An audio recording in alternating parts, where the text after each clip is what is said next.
Welcome to the Regista Room, the podcast where soccer goes off field. Here's your host, Paul Varian. Hello again, Regista roommates. Paul Varian here, joining you from the Regista Room. After a considerable hiatus in 2023, once again we're exploring all things off-field in the wonderful, crazy world of amateur soccer. I hope you've all had a great summer, if you're in the Northern Hemisphere that is, and that your soccer club, association or league is thriving wherever you are in this big old world. So, let's see what's been happening since our last episode, which was way back in the spring of this year. Well, a few things. Firstly, we thankfully continue to emerge out of the COVID-19 pandemic, and soccer appears to be rebounding well. After a difficult year last year, when a lack of coaches, match officials and downsized staff capacity meant clubs struggled to manage the volume of people suddenly wanting to return and play, this year seems to have been better. Numbers continue to be up. In many cases, I'm seeing clubs reporting numbers higher than their 2019 pre-pandemic levels. And coaches and match officials, although still a perennial problem for amateur soccer at large, does not appear to have been the unmitigated emergency of last summer. So, many amateur soccer organisations seem to have stuck a fork in this pandemic thingy, decided it's done, and undertaken strategic planning exercises to realign their organisations with their new paradigms and realities. And indeed, I've personally never seen a year when I've been involved in so many strategic planning projects for my clients. I've literally been doing them all year and continue to do so now. But I'm delighted at this apparent system-wide focus on planning, and importantly, that it's being proactively led by the clubs themselves rather than being mandated by governing bodies. Not only does it show that the system acknowledges that these things have changed and a back to the usual approach cannot be assumed, but it also allows risk associated with COVID-19 and other black swan risks like it to be written into how amateur soccer clubs operate moving forward. This will hopefully avoid us from getting caught with our pants down again when the next pandemic arrives. But regrettably, amateur sport at large continues to be plagued with revelations of cases of athlete abuse, some egregious. And in cases, and of course, amateur soccer is included in this. Now, while the system is moving to create better oversight and protection of athletes, particularly children, so much work remains to be done. And while no one, myself included, would ever question the need to do this work, it must be acknowledged that this creates more complexity in the system, and we now require more capacity than ever to put a program on field. Yes, we continue to live in an amateur soccer world where there seems to be more and more demands, but no commensurate investment in the system. In short, we want a better, more modernised, more convenient and safer system, but nobody wants to pay more for it. And this continues to have a grueling effect on our executive and technical leadership, who I honestly continue to worry about. I still deal with executive directors and technical directors in clubs and associations who are not only exhausted, but are now somewhat disillusioned with what they've given their lives to amateur soccer for. There's only so much a passion for the game can be asked to compensate for. So, too many just don't see the sacrifice returning reward anymore, and good people sadly continue to leave the system. So what does all this mean for 2024? Well, we have to continue to build a soccer system that's robust enough to withstand the next pandemic, while building systems and an overarching culture that those who participate in it feel welcomed, respected, and above all, safe. We have to replace incentives based around performance at any cost to participation at a fair cost. We have to measure and reward retention of people in amateur soccer above anything else. And yes, we need to start genuinely making this a priority, which means at times putting people ahead of programs and performance. And we can't do this without strong leadership baked into the entire amateur soccer system. This starts in boardrooms with directors who know their role, who are there for the right reasons, and exhibit strong ethics and integrity. And it flows into the people who work in amateur sport, ensuring they're developed and retained. And finally, it must diffuse into our coaching communities, who, after all, are the people who deal with participants in amateur soccer more than anyone else. But enough from me on my soapbox. Let's get into this episode, which focuses on the theme of soccer in our schools system. So this should be easy, right? We've identified schools as a great place to bring amateur sport. It's a no-brainer. As a rule, the kids are all there, right? Except for the really naughty ones. Physical activity is part of school's curricula, albeit pathetically small compared to yesteryear. Teachers usually aren't soccer coaches and kids love soccer. So the principals and teachers should be dying for us to bring soccer programs into the schools and have all those happy kids sign up to our club, right? Sounds like a great development plan, and I see it come up in planning sessions all the time. And so many soccer organizations have tried, but others have also tried to in other sports. Yet, for some perplexing reason, these efforts usually fail. The teachers aren't interested, the schools aren't coordinated well amongst themselves, and the results just don't seem to justify the effort when resources at local clubs, are so scarce. And indeed, I remember experiencing it myself when I was at Oakville Soccer Club, a very large club in the Greater Toronto area of Canada. We attempted to contact all the local schools, convinced our efforts will be successful. Not only were we going to run the programs for them for free, we were going to bus the kids in and from our indoor facility centre as well. The schools were literally being asked to do nothing except give us access to the kids. We didn't even get our calls returned. It was mind-blowing. But the fact remains that if we could just create sustained linkages with neighbouring schools, enrolment issues in community soccer clubs would surely be eliminated with a steady diet of kids joining after trying and enjoying the game during school hours. So, in the Register Room today, we aren't going to shrug our shoulders at this issue and say, no, we're going to boldly go where no podcast has gone before and attempt to tackle the mystery that is integrating school and club soccer. So stay with me for some cracking interviews, telling the case study stories of 3 very different sports organisations in different regions and how they're attempting to work with their respective school systems. When we return, on the Register Room, where amateur soccer goes off-field. Are you an amateur sport leader looking for quality professional development? If so, your search is over. Introducing Capitus Consulting's new sport business tutorial series. We'll teach you what you need to do to run your club better.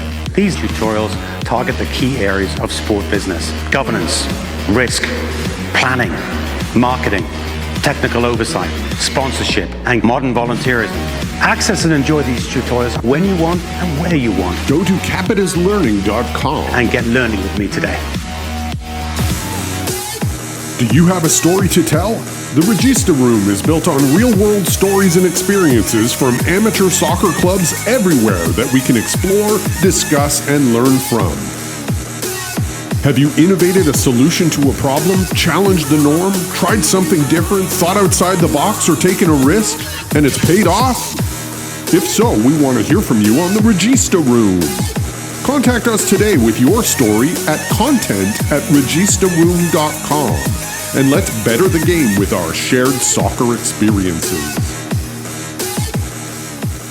In searching for good case studies of community soccer clubs that have made significant headway in developing local schools programs, I have to be honest, I came up short. So I looked more broadly at sport in general and discovered an amazing example of what can be done in what many of you might consider to be the most unlikeliest of places. Most people would assume that success in this area is likely to be in large participation-driven team sports like soccer, basketball, baseball, volleyball, football, and so on. Few would throw the sport of field hockey in there, but don't be so quick to judge. West Vancouver Field Hockey Club breaks all the rules you'd expect from a small minority sport such as field hockey is in North America. With a player base of approximately 2,000 players, the club represents about 20% of the entire field hockey player base of Canada. Situated in the picturesque north shore of Vancouver, the club has its own state-of-the-art water-based field turf pitch, as well as other field facilities and a clubhouse. Small-time amateur operator, this club is not. It has used its size and capacity to unlock the schools question in North Vancouver with tremendous results.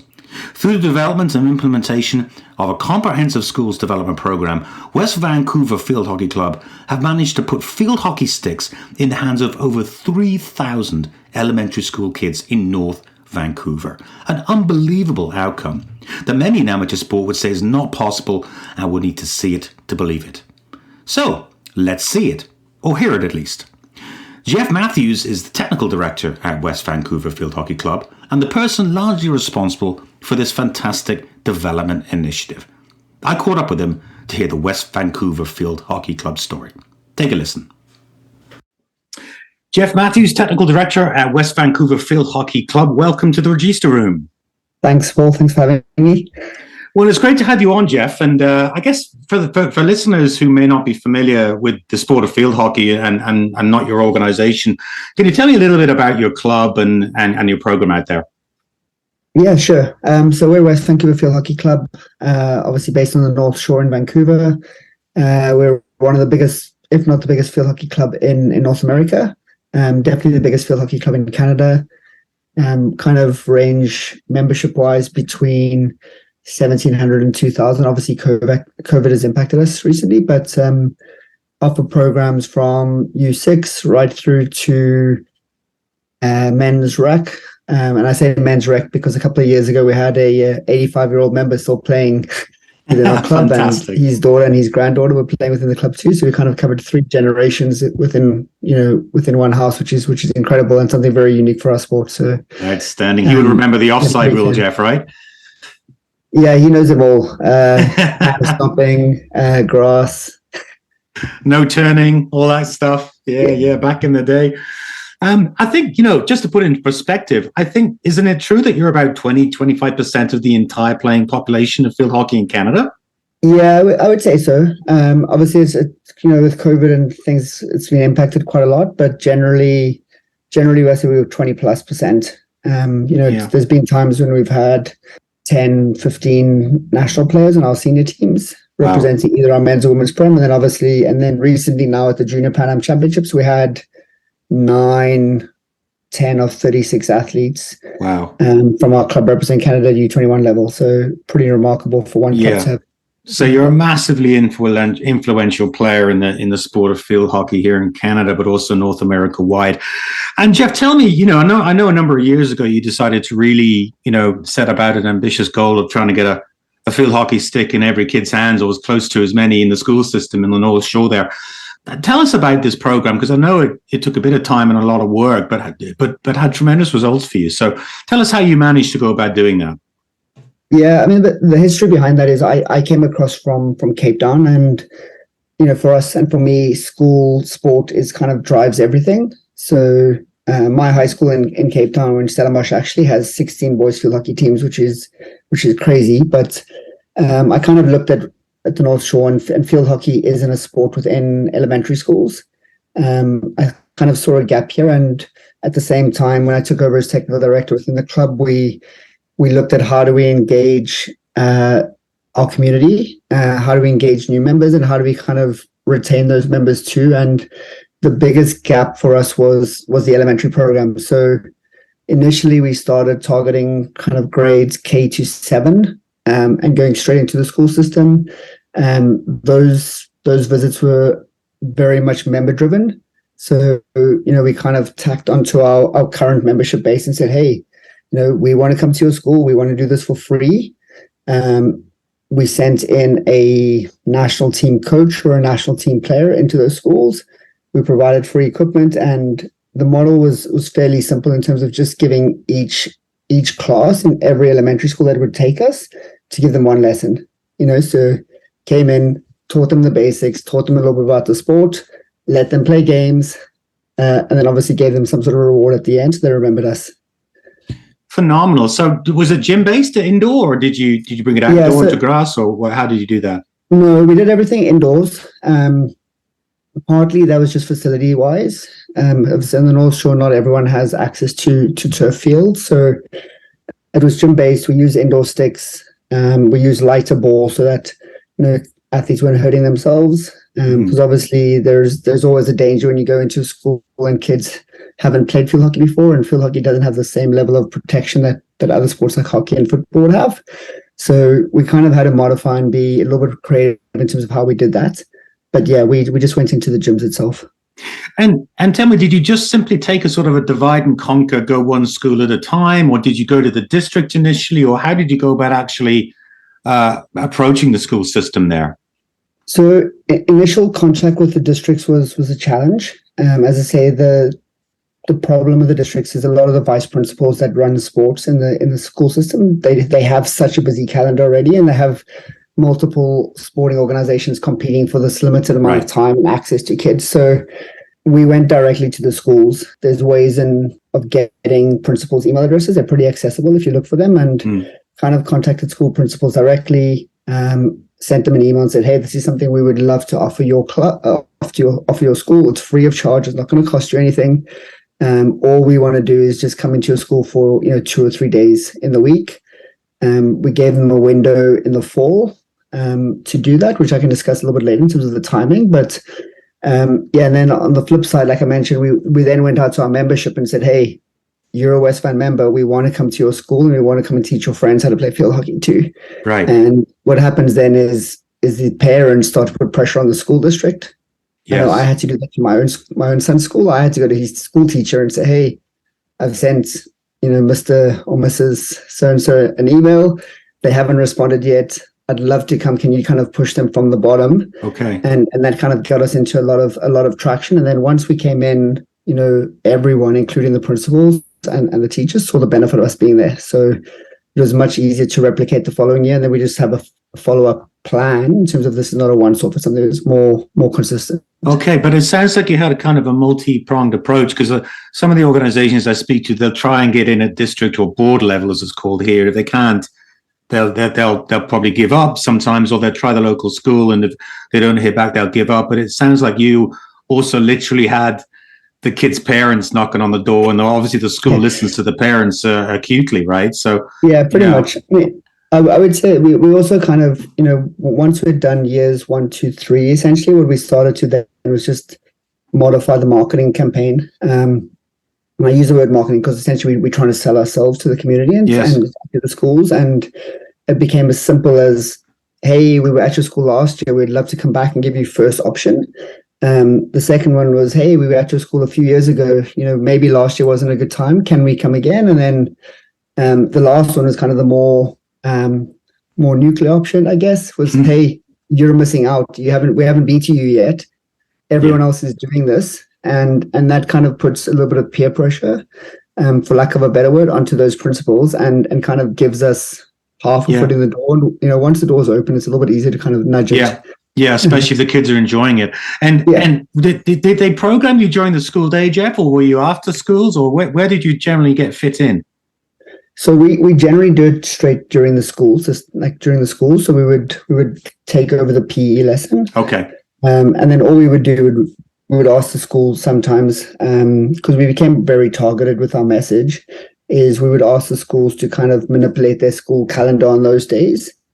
As I say, I mentioned in the beginning, we targeted K to 7. Yeah. But we realized that the actual gain, or the most gain we were going to get from this, was in a K to grade 4 kind of group. Okay. So we didn't want our coaches sitting in the school for 2 hours waiting, killing time. So we asked schools and said, hey, we'll come in for 3 hours. If you can align your classes from K to 4 on those days, and if we need multiple days, we can come back. But they just did it within the school calendar. Okay. And did you, in terms of how you connected it to your club, did you leave like stuff behind to say, here's, come join up? Or how did you link the kids from being school field hockey players to being members of Westvan Field Hockey Club? That's the most important part in my opinion. As I say, it's easy for us to come and coach the kids, but there has to be a benefit for us too. So first thing we did was we aligned the school visits when our registrations open. So the second we see a kid, that parents, if he goes home or she goes home to her parent, they can register there and then for a program.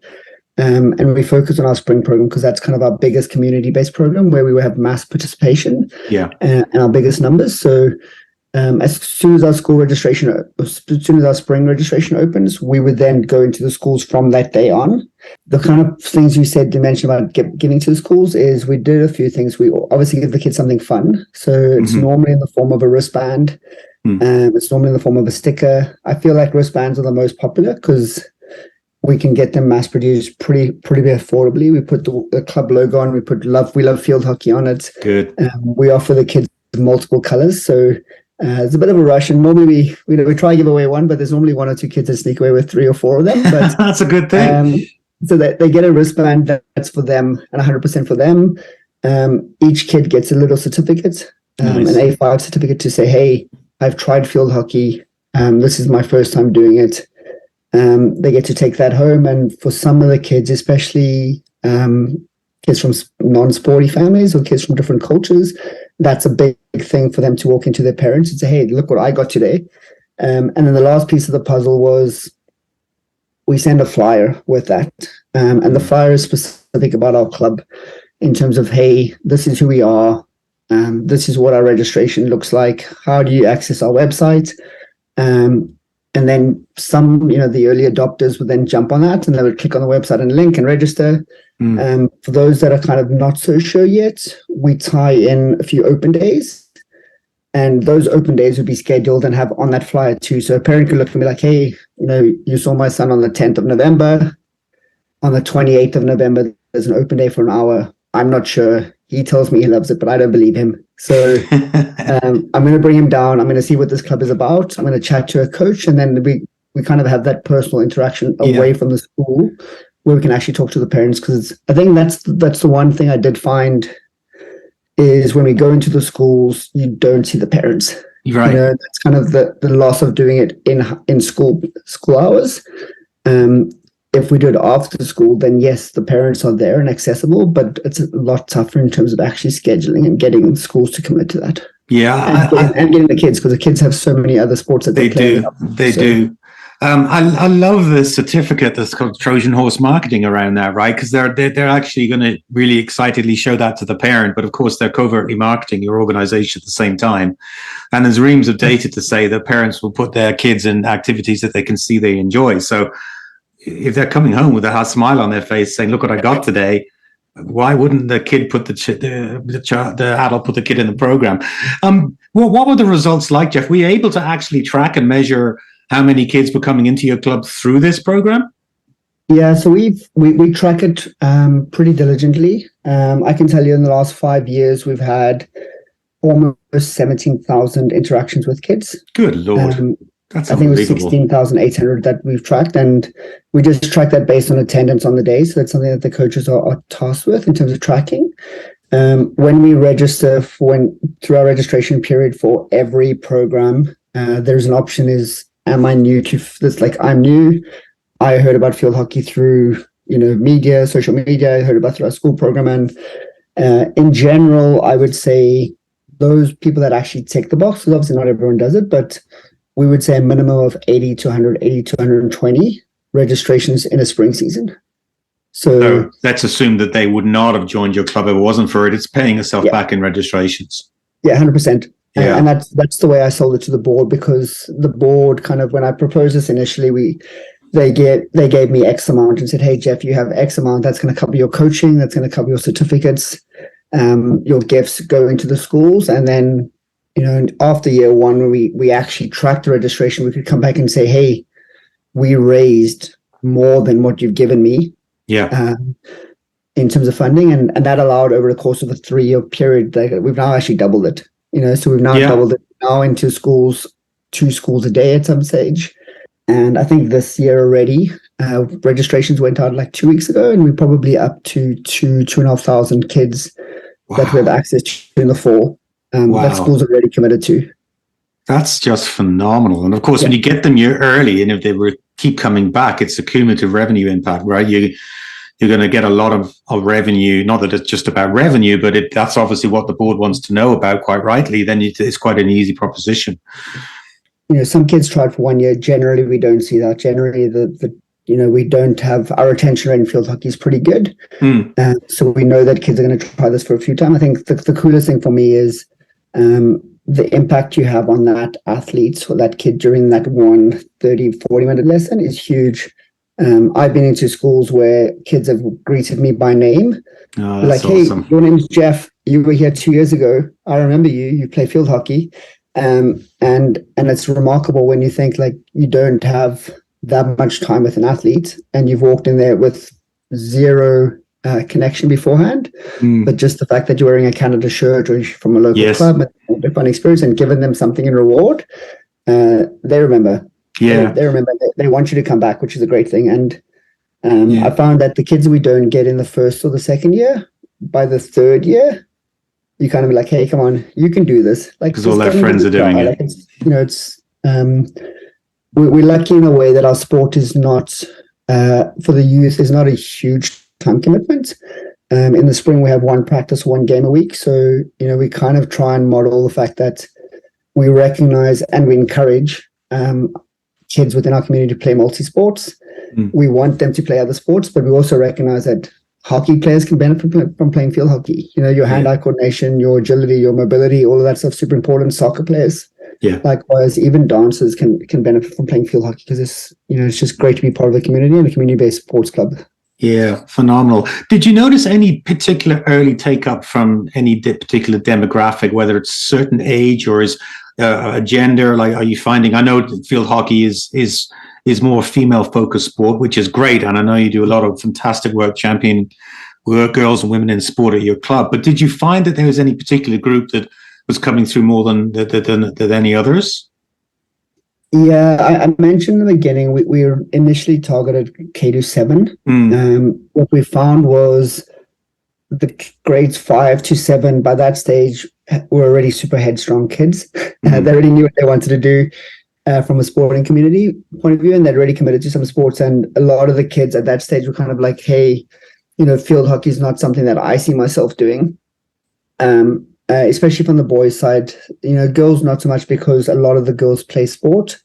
We have 1,200 girls within our club, so for them it's a lot more accessible. When we targeted K to 4, there was a much bigger uptake in terms of kids saying, hey, I want to come and try this, because there wasn't as much peer pressure at that age. And kids were kind of like, I'm gonna go and try it. Like, I don't care if my friend likes me or not, who's going to tease me about it.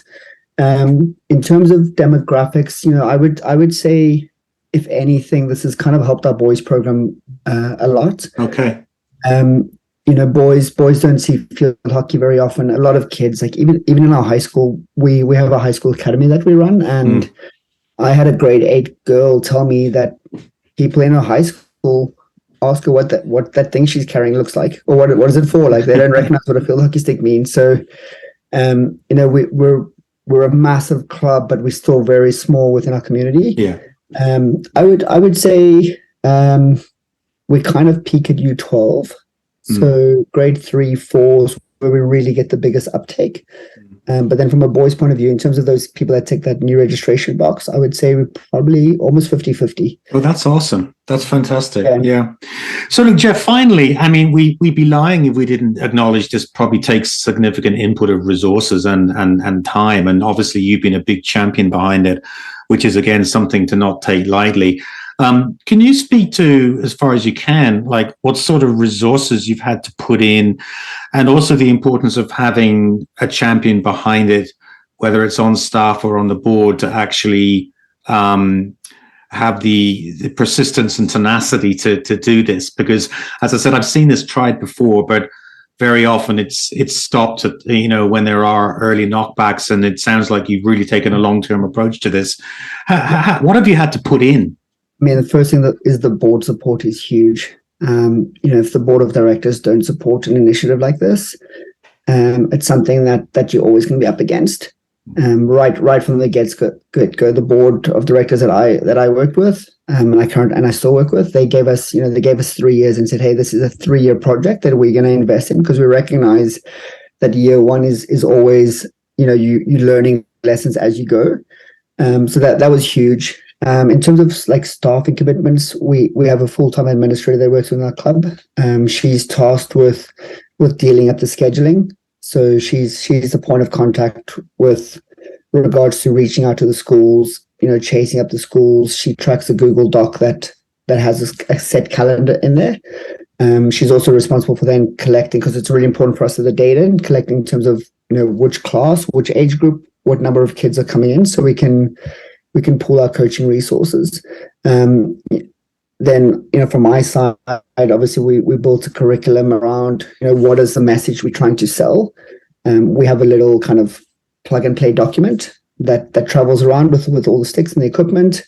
And then we do our best to send the right coach in. Like, I think that's super important. Like, I've done a lot of these type of school visits, but I'm not the cool guy in our club. The cool person in our club is someone that's represented Canada at junior level, someone that's grew up on the North Shore.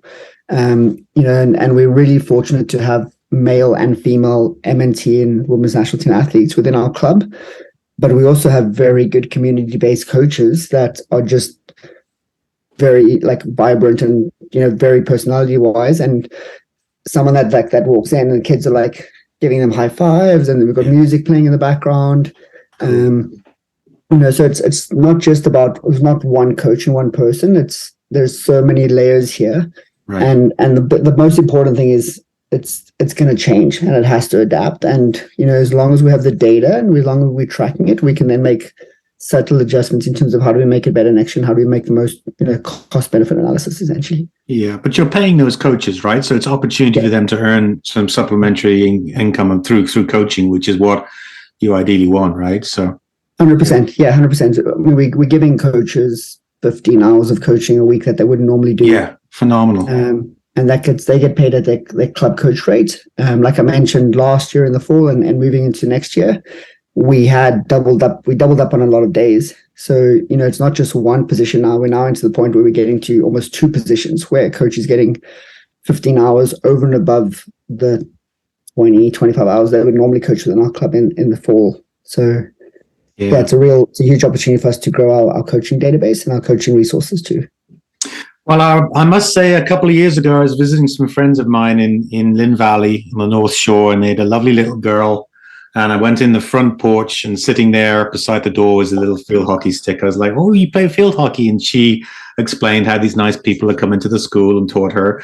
And she was now playing for West Van Field Hockey Club. So I've seen personal evidence of how effective this program is, Jeff. And it really is quite spectacular results there. And I commend you and everyone at the club for having the courage and the confidence and the perseverance to do this when many quite simply fail or don't believe it can be done. So huge congratulations, Jeff Matthews, Technical Director at West Vancouver Field Hockey Club, and thanks for joining me today in the Register Room. Thanks, Paul. It's always a pleasure chatting with you, so thanks for having me. All right, take care.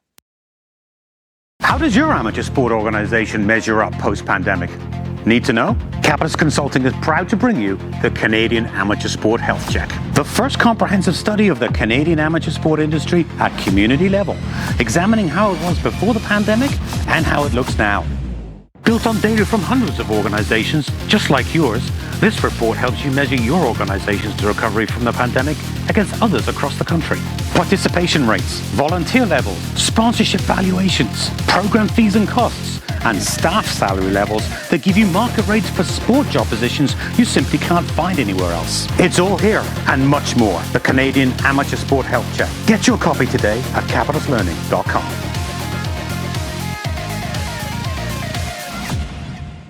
Imagine not having the chance to play sports as a kid. Imagine not having those memories, those experiences. Imagine your childhood without them. If I wasn't able to play, I would have missed my friends. I would miss being active and the chance of being competitive. Basketball has taught me how to work as a team, how to communicate, and how to adapt to any situation. My goal is to play for Team Canada and make it to the WNBA. The skills kids learn through sports are carried with them throughout their lives. But all across Canada, kids are being left on the sidelines because they don't have the resources to play. We owe all kids a chance to experience everything that sport has to offer. Help unleash the full potential in every child. Visit kidsport.ca so all kids can play. So there you have it. It can be done. Yes, West Vancouver Field Hockey Club are a large organisation by amateur sports standards, and they have capacity that they could deploy to get this done. But key to their success is that they made it a priority and stuck to it over a number of years. They've shown that connection with schools can be done if you're prepared and able to to put the long-term work in. Let's switch gears now and bring it back to amateur soccer and take the opportunity to look at another example, this time in Europe. Beechwood FC is a youth amateur soccer club located in the wealthy inner south neighbourhoods of Dublin, Ireland. The club boasts approximately 800 players and to date has been entirely volunteer run. Beechwood FC draws players from the Dublin 4 and Dublin 6 areas of South Dublin, which traditionally have been home to affluent residents with disposable incomes. Importantly, the area houses a number of large and high-profile private schools, which Beechwood FC relies on for facilities.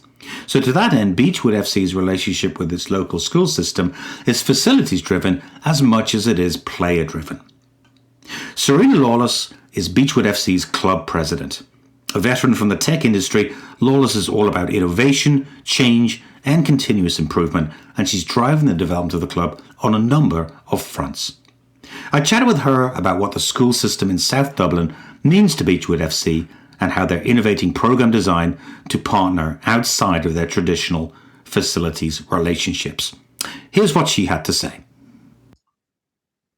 Serena Lawless in Dublin, Ireland, welcome to the Register Room.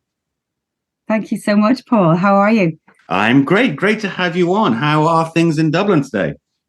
The sun is shining and I know everybody's in good form. We're on a break from football season, but lots happening in the background, as you know, of these amateur sports clubs. Great. Well, maybe we can start by, filling in our listeners, giving us a little bit of an overview of Beechwood FC and where you're based and the sort of player base you have there. Absolutely. So we are in an area called Dublin 6. So for people who don't know where that is in Ireland, it's in South Dublin. So we cover quite a large area. And our club is for underage footballers. So children from under 7, boys and girls, up to under 18. Sometimes we have under 19 squads as well, depending on the demand of a particular year. So we're a big club. We've about 860 children and 250 of which are girls. So that's very exciting, particularly with the World Cup focus and mania now that's happening around the ladies. So that's super. And then when we look at the number of squads, we have 53 squads or teams, and all of those are playing in a Dublin league. So I hope that gives you a bit of an idea. Yeah, great. And the area that you serve, would it be fair to say it's sort of the more affluent area of Dublin, that area, that sort of inner South Dublin area has traditionally been an area where there's been sort of more private schools and what other sports do the kids play there aside from soccer? Yeah, I'm afraid I'm going to have to call it soccer, Serena. I know it's football over there for you guys, but a lot of people call football American football here. So we've got to abide by the international rules and call it soccer. That is 100% fine by me. Right. So you're right in what you're saying. The area that we're in, it's Dublin 6, Dublin 4. So that would be an affluent area, sort of middle class and above. When we look at sort of the school environment, we are very percentage-wise, I guess, we would be very high on the private school, I suppose, presence. So, most children, they go through, public or private and junior school. And then when they hit 12, 13, they go into secondary school, most of which, in terms of the service offering in the area, will be private.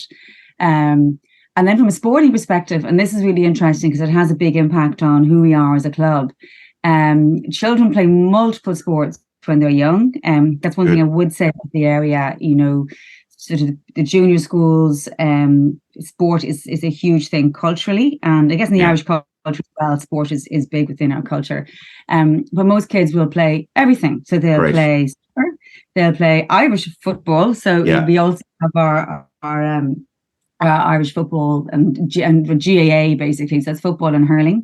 And they'll play hockey, some at a junior age, and rugby. They start to play rugby. Then they go into secondary school.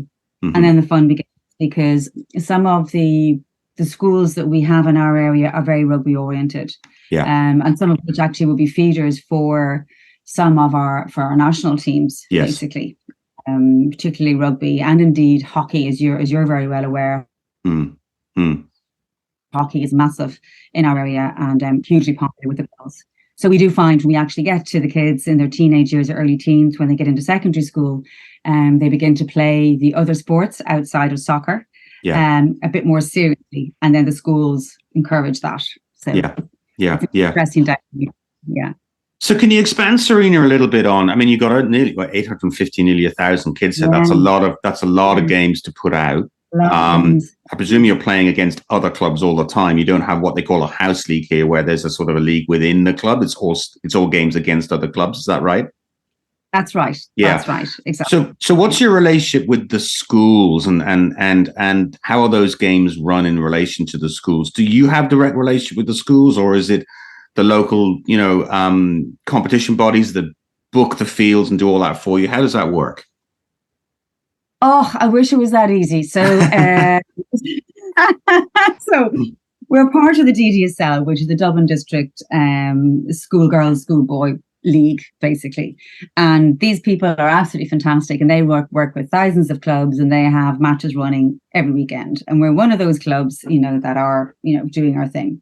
But we as a club ourselves, we train twice a week, and then we host matches every weekend. Right. So we have 2 squads that are getting 2 training sessions a week. So you can do the math, and you get a lot of ground. Then over the weekend, then we have home games. And when we talk about home games, it's literally people coming from outside of our area, from other clubs, or even clubs within our area, coming and playing in our facilities. Yeah. And that's where the fun begins, because whilst this weekend, this area culturally supports sport, sports real estate is impossible to own. Yeah. And as a result, and it's not just us, it's every other sports club in the area, be it the GAA with their Gaelic football and hurling, and indeed some of the rugby clubs, they have their own facilities, but the GAA, ourselves, and other sort of similar football clubs, we're all scrambling and trying to use the same facilities. Yeah. And those facilities all are the schools. Right. So the schools have fantastic facilities. If we look at those that are particularly rugby oriented, they have their 4G, pitches, floodlit, gorgeous, right. They're in our area. We have hockey grounds as well, and that we have access to, and it's between rugby facilities and hockey facilities that keep our club afloat. Right. And that's good and bad, because playing football or soccer on a hockey pitch isn't great. No. The surface is different. The ball is fast. They're playing in massive cages. It's not great, but we are very appreciative to have the space. And then similarly, we're using rugby facilities in the schools, and it's very competitive trying to access those. Yeah, that's kind of my next question is as I presume the private clubs charge fees, on an individually negotiated basis with you. Is that how it works? You have agreements with each individual school? Exactly. So we're working with 5 schools now. Okay. And we're very fortunate. But we would go, don't really want to talk about the actual cost, I suppose, but, we have, well, I can say we may have one school that would have a hockey pitch that's quite aged, and that would be like €60 an hour. And then we could have another private school that has a very sophisticated, recently developed grounds, which would be €180 an hour. Okay. That's full field. Huge disparity, huge disparity. And we will take whatever we get. So yeah. We're all fighting, all of the clubs are all, competing for those grounds. So, we very much try and leverage relationships and so on. Yeah. But it will be the secondary schools, the private secondary schools, that have those grounds for us to access, as opposed to the junior public schools, because they don't have they don't have grounds that we can use. Yeah. Over here, clubs have had a really hard time getting into the school system, and that's kind of why I'm doing this episode today. And because the system, certainly in Canada here, is largely state run, so there aren't as many private schools as there are in Ireland. You're dealing with the bureaucracy of government to a greater or lesser extent, and a lot of clubs have had enormous difficulties forming any kind of relationship with the public school infrastructure, because basically the public school infrastructure doesn't need to be bothered, to be frank about it. Have you had any attempt, or do you know any clubs that have made any attempt to form a relationship with the state school system, or what kind of facilities do they have, or is there any reason why it's all skewed so heavily to the private school system? I suppose some of the state schools will have grounds, and they will definitely rent them out. You know, they will. Rarely will they give them free, as it were, because they will use it for their own purposes. And that's the thing. You're also competing with the schools themselves, and if they're actually using their facilities later on in the evenings, after school. So with the state schools, or I suppose the public schools, yeah. But again, everybody will try and access them. Not all of them will have, the 4G Astro pitches that we all want to access, so, and they may not have the lighting as well, the floodlights that we may want to have. So it's, again, they may have facilities, but they may not be to the level that a lot of us would like to have to access, because most of us are accessing sports late into the evening after, people go home. And of course, sorry to interrupt, but the game is played there in winter, right? Which is something that's not the case here, where it's a summer sport, where facilities aren't needed to be floodlit as much. It gets dark there early, right? You need lit fields in late afternoon. It could be like 6 o'clock in the evening, when everyone is sort of coming in from work and piling on into a pitch, and it's dark, and then and the challenges as well. I mean, there are various parks where we have pitches, right? So we have public parks all around Dublin, in our area as well. We do have access to those pitches, but they're public, right? So again, you aren't going to have the same lighting there. We've had games called off during the summer, or not during the summer, but during the season, because the place has just become totally waterlogged, because we get a lot of rain here in Ireland as well. You do, yeah. So it's and everyone's in a situation then where we have to, we're cancelling matches, or last minute the Dublin County Council in our area going, guys, the pitch is waterlogged, you can't play, because ultimately, yourself, you play on a wet pitch, you destroy the pitch. Yes. And it takes quite a bit of time to actually, get it back to any level of good condition. So they'll cancel games.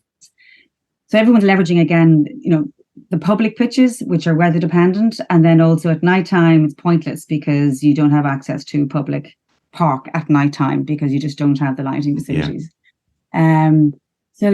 So what would you say, I mean, in terms of barriers to growth at your club, Serena, where would you place facilities expansion, facilities access on the list?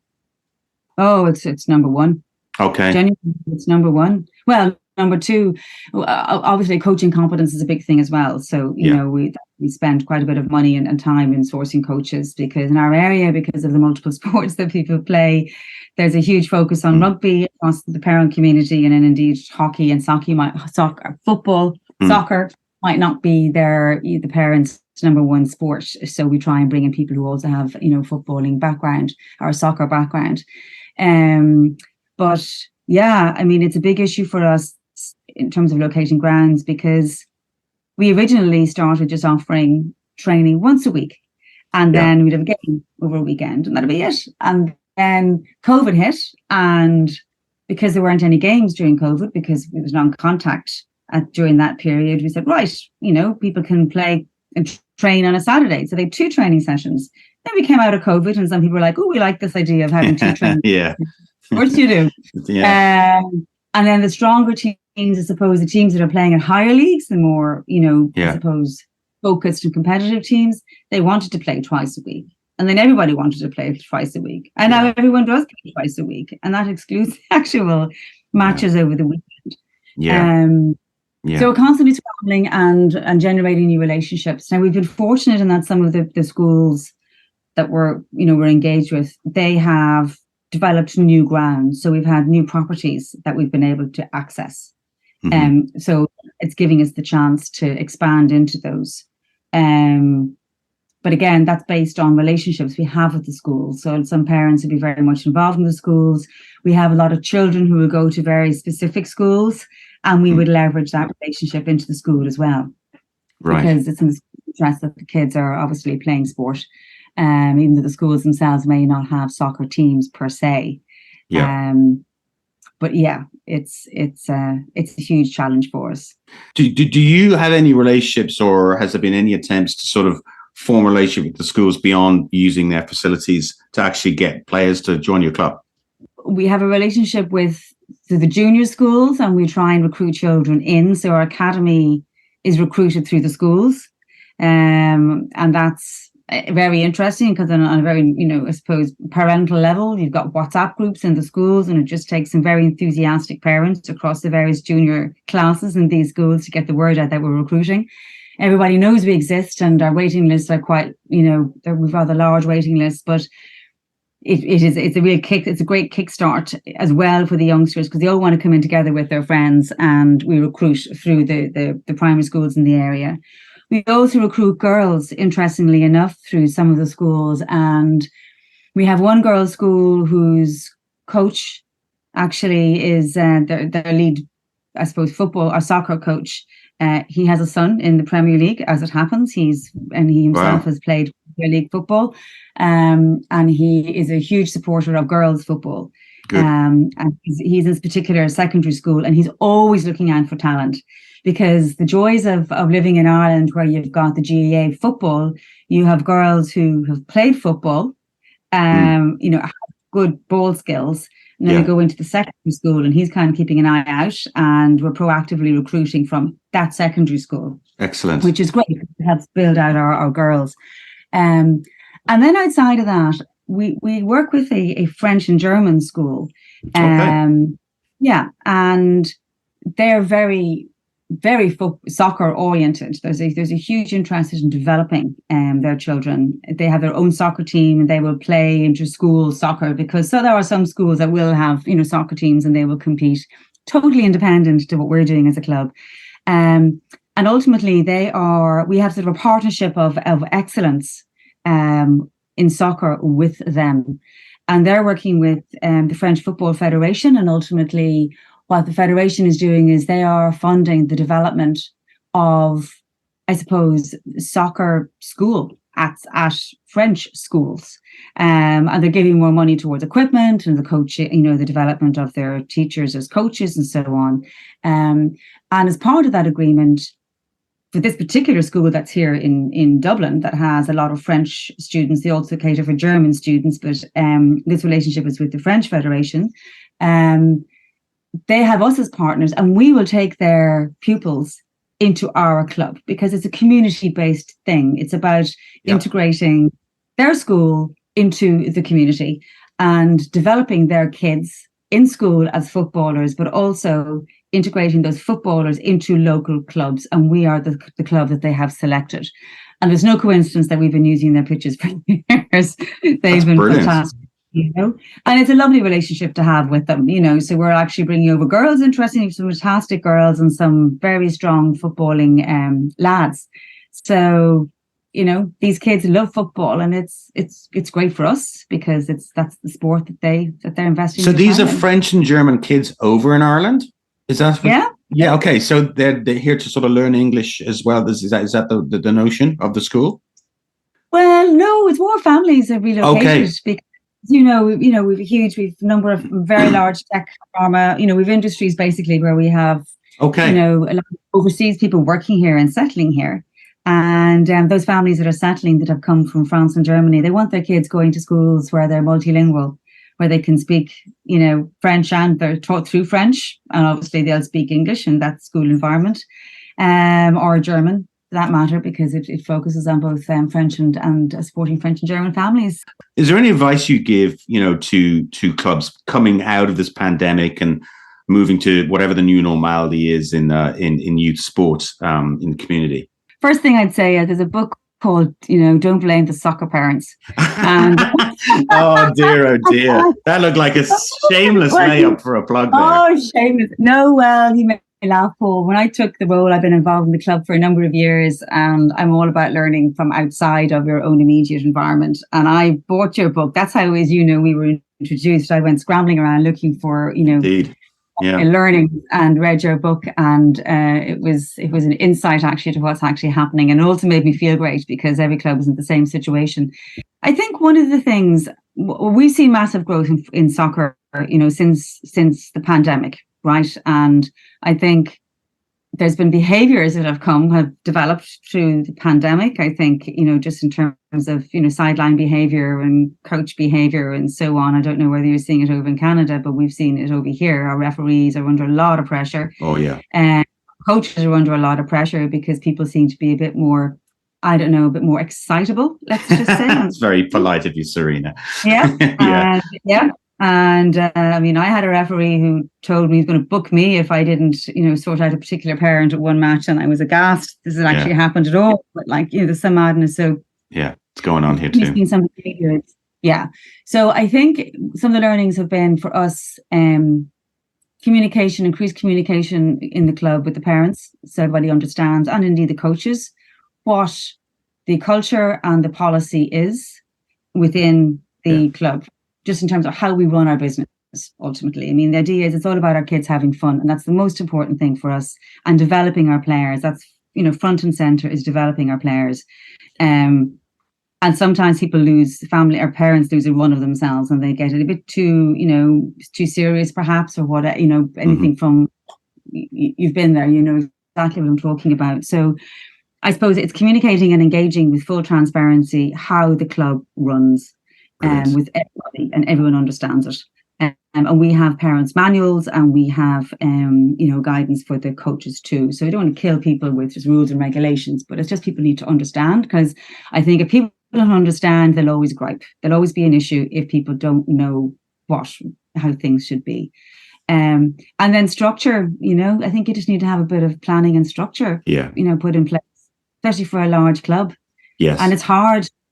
It's hard. And one of the things that we have done recently, and it was in the back of a conversation we have, as I said, we've 860. We were going towards 900. Actually, in one squad, a couple of squads have dropped off, interestingly, in the levels. But from an admin perspective, we just couldn't cope. We couldn't cope. Yes. And it's the volunteers are the ones and it's always the same volunteers I have found that will step up. Everybody will help, but it's always there's a core group that just becomes the so-called super vols, right? Oh, flip! And for them, it's really hard because they've got full-time jobs, and they're genuinely, they're people that actually care, and they want to make the difference, and they won't do things half-baked, and then they suffer as a result because it just becomes all-consuming. Yeah, and I think we've been there. So we've actually hired an administrator, and I remember you saying, Serena, you need to think about this. So we bit the bullet, and we're actually doing it. And we never really wanted to have to pay someone to admin. But in terms of trying to keep everything together and keep the show on the road with a club our size, we've made that decision. Serena, you've been amazing. And I think the most amazing thing about this interview is how well you've managed to use the word soccer when I know you've been wanting desperately to use football, and how you've been using football to describe GAA when so many of my listeners think football is American football and gridiron. So I'm going to have to do quite a lot of lexicon explaining off the top of this interview.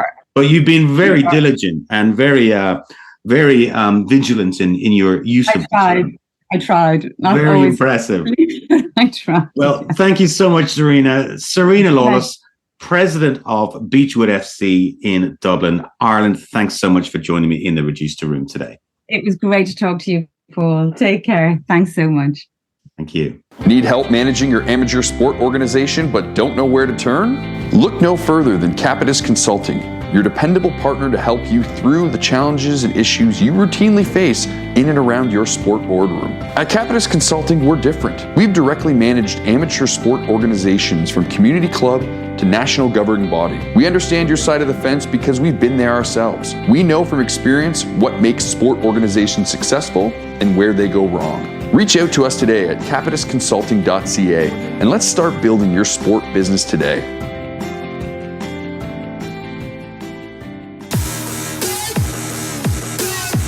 Want to tell us what you think of the show and things we could do to make it better? Tell us now at comments@registaroom.com. So we've looked at the school's question at grassroots level, right in the community. But what about at a higher regional level? Do amateur soccer's governing bodies have any role to play here, or is it just up to individual clubs and schools to work it out for themselves on a bipartisan basis? Most governing bodies point to the latter, not because they don't deem school soccer and connections with it to be important, but usually because there are rarely regional level connections between sport and the education system, and the governing bodies rarely have the resources to go try and forge them anyway. They're busy running provincial or state competition, developing high-performance athletes, or governing their sport in other ways. But not all are taking this approach. Take Saskatchewan Soccer, for example. Saskatchewan Soccer governs the sport of soccer in the Canadian Prairie province of Saskatchewan. And if you're looking for that on a map, it's the only province in Canada with borders that are straight vertical lines right in the middle. Saskatchewan's a large province, but home to the population of just 1 million people. Many reside in the province's two main metropolitan hubs of Saskatoon and Regina, but the rest are literally scattered far and wide in hamlets, homesteads and farming communities all around the province. The notion of establishing a school soccer development program in this geography and demographic would seem daunting at least. But Saskatchewan Soccer, under the leadership of its dynamic executive director and sporting director, Rahim Mohammed, have decided to take it on. Earlier this year, the governing body released its new strategic plan, and sitting right there in it is a commitment to the development of school soccer in the province. But how? It seems completely unrealistic at first glance, but in talking to Rahim, it becomes clear that there is a well thought out plan to implement this lofty goal. Listen to Rahim as he explains. Rahim Mohammed from Saskatchewan Soccer Association, welcome and thanks for joining me in the Register room today. Great to be here, Paul. Thanks for the invite. Great to have you on. What I'm really curious to talk to you about, you're doing a lot of great things, I know, at Saskatchewan Soccer, but one of the things that I guess is a square that soccer organizations and sport organizations at large really struggle to circle is this notion of aligning with the school system. We love the school system because the kids are always there, so let's go to the schools. But remarkably, very few organizations have had success executing sort of systemic linkages with the education system. Now, in your new strategic plan, which is a great plan, folks, if you haven't had a look at it, go to sasksoccer.com and check it out. It's a really exciting, forward-thinking new plan. But in that plan, you do specifically mention that you're going to try and align stronger with the school system. Bring me through the story of how you decided to get that in your strategic plan, first of all, and then maybe you can talk a bit about how you're planning on executing what is a huge piece of work. I think I'd want to start off by saying certain sports are uniquely positioned to be in school comparatively to others. Soccer being an early adoption, late specialization sport, there is a longer window for participation in the school system for soccer comparatively to rowing. Unless you have water nearby, means of transport to get there, and usually, rowers are targeted at an older age, come university age.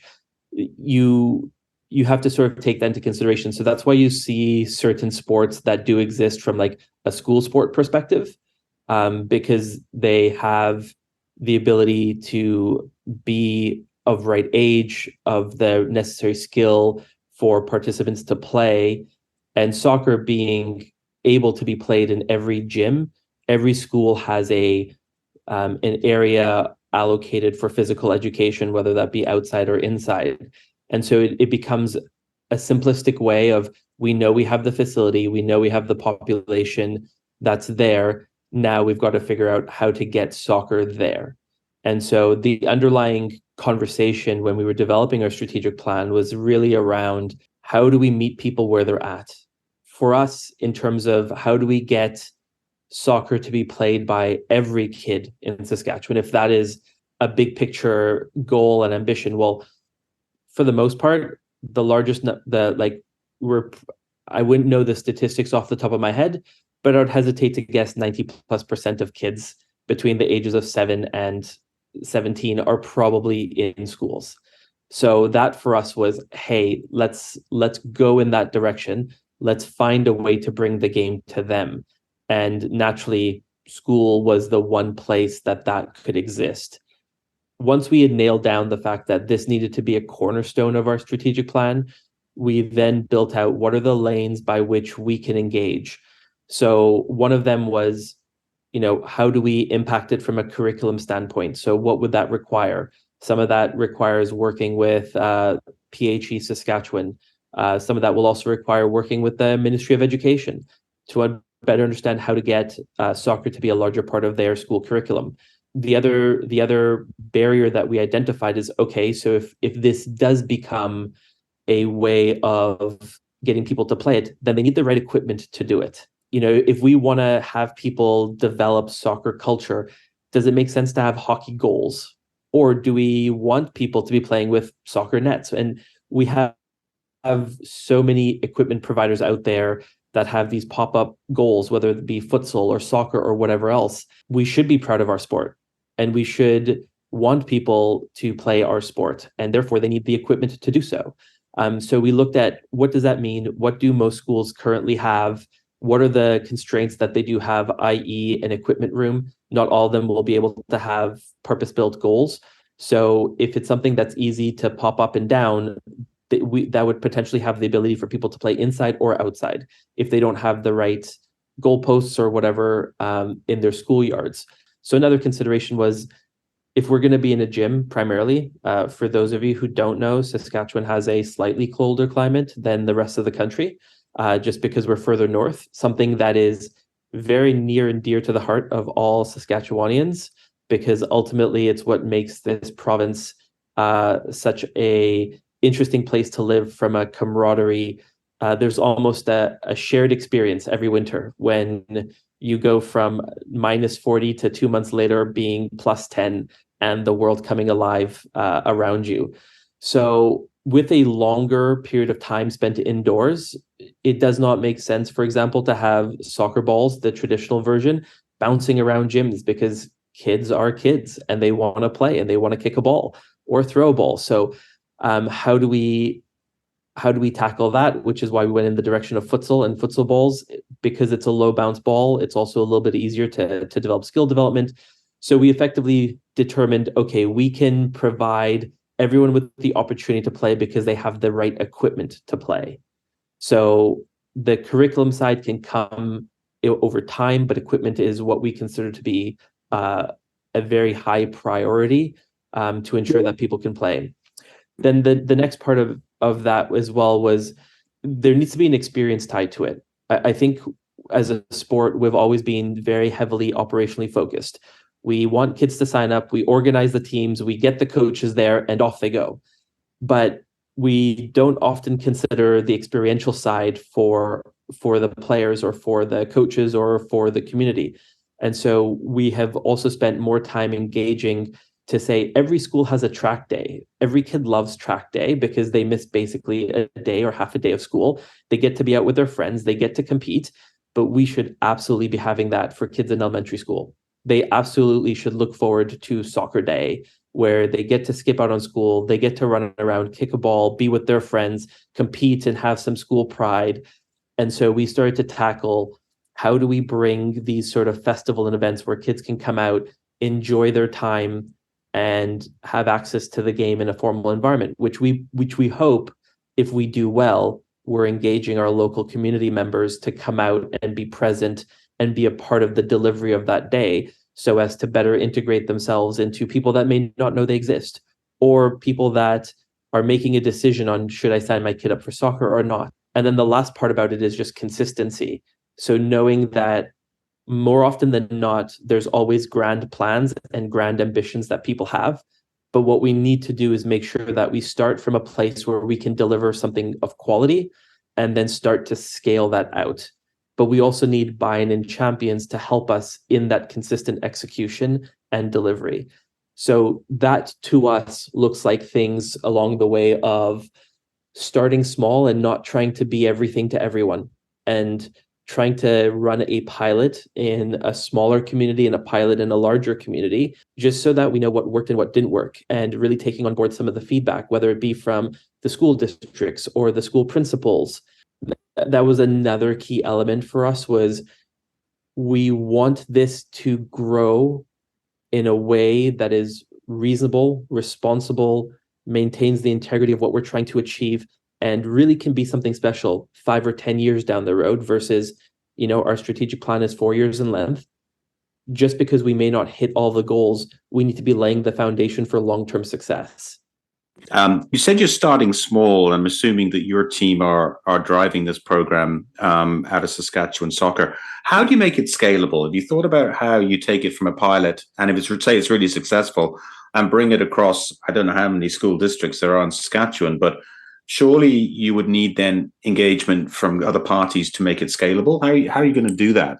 High school soccer sort of exists already as a participation sport. So we've really focused in on the elementary school and giving them the unique experience, because we know that kids who fall in love with the game, who enjoy their experience, are more likely to transition into being a part of the soccer system for hopefully, the remainder of their life. So yes, the staff are driving it. The scale component of it is really around how we try to organize it, because we could organize the most incredible event but never be able to deliver it again.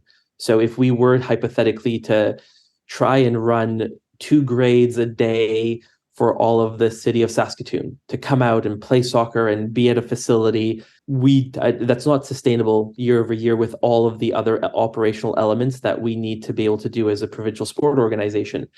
So to start with, it's tackling 1 grade. We know that there's a lot of grade 8 sports that exist, so we're going to do grade 7s, because grade 7s don't necessarily have a lot. So this automatically means that more people are going to be engaged in wanting to play. The second part of it is in year 1, which will be 2024, because a lot of the foundational work and planning has gone into place in 23. We're looking to run 3 events in 3 different communities, so that once we have it down, we can then look at what did it take in order for us to try and develop the scale component to it. So I think that's really part of the discovery. We don't know what we don't know, but what we do know is when we make a decision long term, it's got to be, how does this work best for us to be able to continue to execute? Is this something that is easy enough for our member organizations to take on, if this is something that they really would like to be a part of giving back to the community, integrating themselves from the perspective of delivering an event, getting self-promotion through it, more increased awareness that they exist. And then lastly is capacity is the biggest challenge for any organization, really. I don't think that there are many sport organizations that exist in Canada that are like, we have no capacity issues. So by doing it in the month of May or June, that means that we could be targeting a relationship with Sask Polytech, as an example, where they have a sports management program. Maybe this is something that we can bring someone from them on board to help and assist us for a shortened duration, where we're not having to execute 3 different communities over 3 different months, 1 event each, but rather the month of May is really school, like elementary school soccer month in Saskatchewan. I really like, Raheem, that you're taking a very clear focus on getting it right and getting the actual experience in the school right. Because generally speaking, what I find when I talk to people about school soccer, to people who are involved in the organized sports system from clubs or governing bodies like yourself, generally the reference to the school system is, well, let's get in there so we can get the kids into our system. Let's use it as a recruitment mechanism rather than anything else. And that's the goal, try to connect them up with the local clubs and so on. And obviously that's something you want to see happen. But it sounds like you're really trying to make sure that before you worry about that, you get the experience in the school right so the kid wants to play. It's definitely a bit of a paradigm shift, for sure, away from how do we get more players, which is that transactional nature right by which most people look. And that's just inherent to what are the things that matter most to people currently at this moment in time. We're worried about registration numbers. We're worried about how many coaches we're going to have and the number of teams and wait lists. And if we continue to worry about that, we won't be thinking about the other things that we are responsible for doing. So we are a provincial sport organization. We have to consider the fact that we need to support the growth, the access, the opportunity for people to play soccer. While we have a membership system, the byproduct of kids having a great experience would be connecting them in with our member organizations I would say from a club perspective, you're there to serve your community. Many times we still consider the soccer club to be achieving and pursuing the ambitions from a competitive or high performance landscape, rather than the notion that you're there to exist to serve your community. Right. One way of serving your community is by giving back to it. And one way of embedding yourself as a foundational pillar of your community is to be visible and present in the areas that can impact your community. Because one of the things that I want to make sure I mention as we go through this is when we start to target things like which schools will get equipment first, that's going to be more so based on schools that are in more equity deserving areas or areas where there's a lower socioeconomic status. Those kids may not have the ability to participate in organized sport just purely from a financial barrier perspective. Yeah. Why would we want to target those areas? Because they deserve the experience. Yeah, and I'm just thinking about my own son's experience. My son is 7 now, and we had him in the local soccer club playing when he was, 5, 6 years old, and he actually didn't like it that much and stopped. But what's very interesting now is his friends are playing soccer at school, and suddenly he wants to play again. And the key is his friends are playing, and it's an environment that's non-threatening to him, and he knows all the other boys and girls, and he's enjoying it, Raheem. That's what it's coming down to. And he may want to rejoin the local soccer club again. So it's interesting to see that it's not just a matter of trying to get the kids into the club. It's a matter of getting the kids playing. And I love the way you're taking a very fundamental point of view to it and sort of trusting that if you get those things right, the rest will take care of itself. At least that's the sort of the assumption you're making, right? Without a doubt. I think it's a key assumption for how we operate as an organization. We want to put the right things into place to give us a foundation for success. And we have to be really mindful of what are the sort of the elements that have previously existed that are the hyper focus, but don't necessarily lead you to the right results. Because just because you have more kids registering does not actually mean you're doing a good job. That's right. Because if the retention rate hasn't changed, but you grew by 1,000 players, that just means that, if your retention rate is 50%, that means 500 kids will be gone the next year out of that 1,000. So you're not really making a huge impact, but you're also not understanding how you may also not be understanding how you have grown or why you have grown. So for us, I think when we look at the system and the landscape as a whole, we know that there's some general impact that we can make in support of our member organizations, which is why I think it's also key to tie our local community clubs into what we deliver, because they're ultimately who the participant that has a good experience or enjoys it will be able to turn around and go to.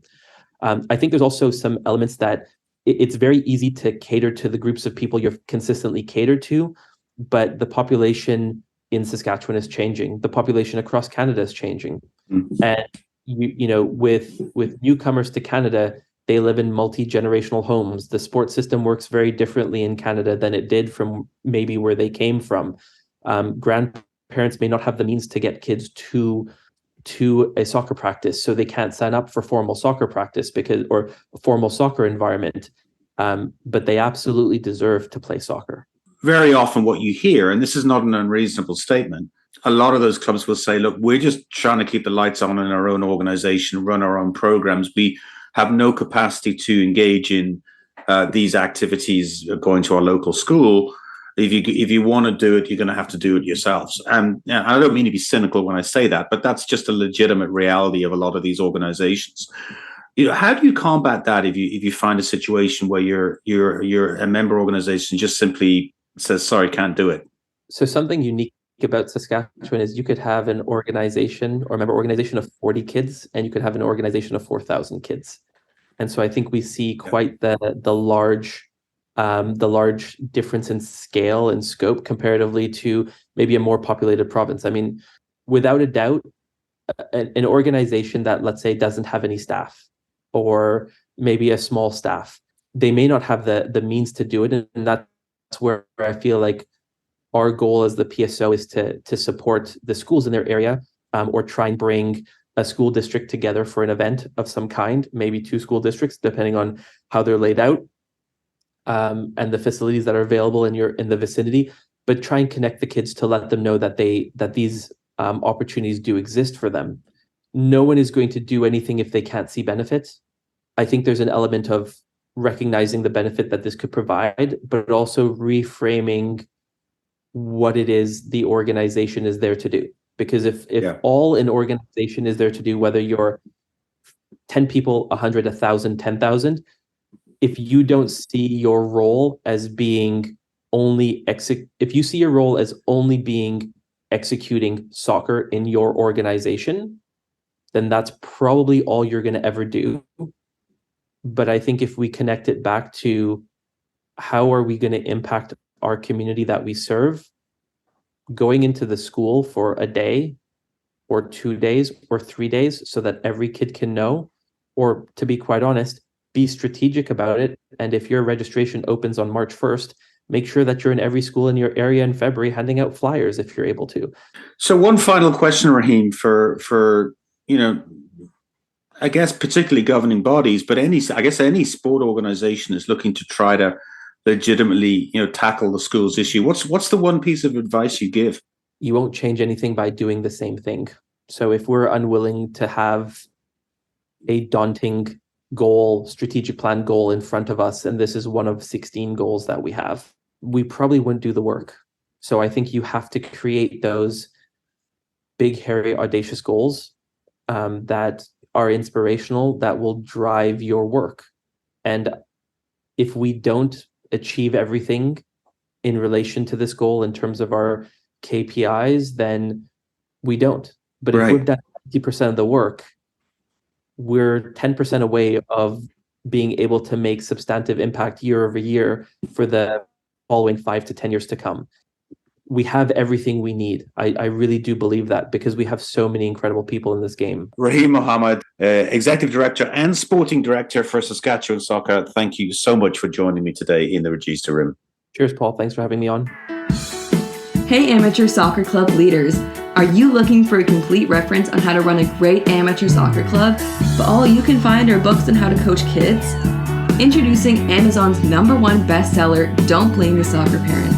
Your complete guide on how to run a successful amateur soccer club, covering everything from managing your boardroom to overseeing your director of coaching or raising corporate sponsorship. Based on real-world experiences from internationally renowned sports consultant and professional speaker Paul Varian, Don't Blame Your Soccer Parents rolls its sleeves up and tackles all the hands-on club management issues you need to master. Governance, planning, staffing, volunteers, finance, technical oversight, marketing, evaluation, and more. You'll find it all in the most comprehensive soccer club management reference on the market today. Pick up your copy on the Amazon platform or at don'tblamethesoccerparents.com today. So, 3 different examples of how amateur sports organisations, 2 of which are amateur soccer organisations, are working hard to connect with the school system. So what can we learn from these stories? Where can you take ideas to try to crack the school's nut if you are keen to do so? Well, let me summarise a few things. Firstly, all of these 3 examples have a couple of things in common: planning and patience. In all cases, leadership at the organisation established a careful plan to go about approaching the school system in a compelling, value-adding way. You see, too often in amateur sport, we identify a need and then rush to action it without really thinking it through. In the case of schools, when I ask what clubs have actually done, it usually includes grabbing a bag of balls and knocking on the door of local schools, and if nobody answers immediately, waving a hand at it at a waste of time and moving on. And quite honestly, that's kind of what we did at Oakville Soccer, if I'm being honest. But the organisations we heard from today didn't do this. West Vancouver Field Hockey Club built a careful development plan and resourced it properly. Beechwood FC identified value add in a specific school type and targeted one. Saskatchewan Soccer pinpointed quality of experience in in-school soccer activities as key and programmed around that outcome. Careful planning wasn't too ambitious, but they knew it was a genuine value add. And they stayed with it. West Vancouver Field Hockey Club's program has been now going for years, the same with Beechwood FC. And while Saskatchewan Soccer's program is still very much in design phase, you can tell from how Raheem was talking in our interview that this is a long-term commitment for them, as they've been bold enough to enshrine it in their strategic planning. The second issue is the whole issue of prioritization, not just in planning and idle rhetoric, but the use of resources, particularly people and cash. There's no question that forging sustainable, meaningful relationships takes long-term investment of resources, which probably means other things have to miss out. So do you have the courage to make that call? These three organizations did, and make no mistake, that would have come with a lot of political pressure. The success of these organizations' schools programs started and continues with strong backing of the strategic direction in the boardroom, with disciplined, vigilant deploying of budget to the program. Without this commitment, the program will only exist as long as its champion in the organization is around. And when this ends, so likely the program will end too. So if you're going to take this on, build consensus and commitment to it in the boardroom that goes way beyond one or two supporters of the cause and write it directly into strategy as Saskatchewan Soccer have done. And finally, it took firm understanding of role in these organizations to make this happen. Raheem spoke about how if a soccer club only sees themselves as serving their existing members, then this is likely all they're ever going to do. And he's absolutely right. If your soccer club doesn't feel it has a duty to go out and bring its value to the community, in particular to those who aren't yet benefiting from it, then don't even bother starting with this. Your club must believe that it has a genuine core role in community development, not just offering soccer to whoever ponies up. And again, as we learned in the discussion with Raheem, this shouldn't be solely around the self-serving notion of getting more kids in school to recruit them to your club.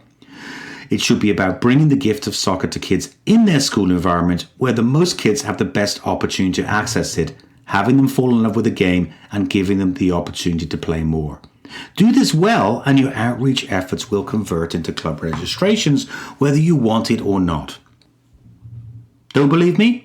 Well, listen again to what Jeff and West Vancouver Field Hockey Club had to say. Look, no one is saying this is easy, and you might well be in a position where you just don't have the capacity to reach out to your local schools with a robust residency program such as we've seen at West Vancouver Field Hockey Club. But try to keep your mind open and just start small. Stay dialed in with what your governing body is doing and row in behind any efforts they may be looking to put into place. Raheem will no doubt need those efforts from his club base when his program starts to scale out. And finally, don't give up at the first unreturned call or rejection from an overworked PE teacher or principal. Organizations are all about the people in them, especially leadership positions. And leadership that is not interested today may be leadership that is all over your idea tomorrow. Your job is to stay in view even when that change occurs. Folks, we all remember school. There may be fond memories and maybe not so fond memories. My own personal not so fond memories generally surround an array of dreadful haircuts that I blame 1980s pop culture for. But my fond memories focus on music and sport. If you're passionate enough to want to bring soccer to people in your club environment, why wouldn't you want the same for them in school?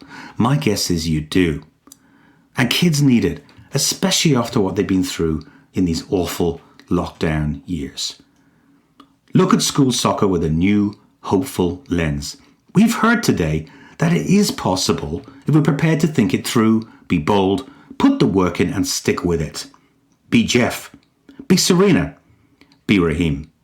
Be one of those can-do people. I know you can, and I bet you will. My name is Paul Varian, and you're in the Register Room where amateur soccer goes off-field. It's been a pleasure being with you today. Be sure to tune into the next episode, and until then, stay safe and stay well. Thanks for listening to this episode of the Register Room, where amateur soccer goes off-field. Join us again for the next episode. Subscribe today at capituslearning.com or listen wherever you access your favorite podcasts.